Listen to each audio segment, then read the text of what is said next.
I really think we're becoming a lot more knowledgeable about how to use stem cells efficiently. A year ago, we were just learning about stem cells, and we were learning about hey, there's this potential capability. Now we've had this year of actually using them in our patients effectively.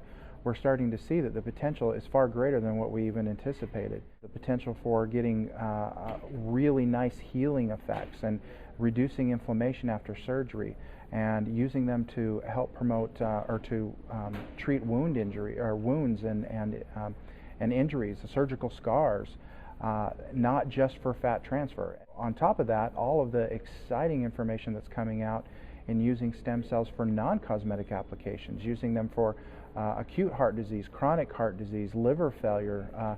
These are things that are really starting to highlight the importance of fat and the importance of stem cells from fat. I see that in the real near future, we are going to have to be counseling our patients that have liposuction in the potential. You want to store your fat. You want to be able to have that fat later on in life in case you need it for these diseases.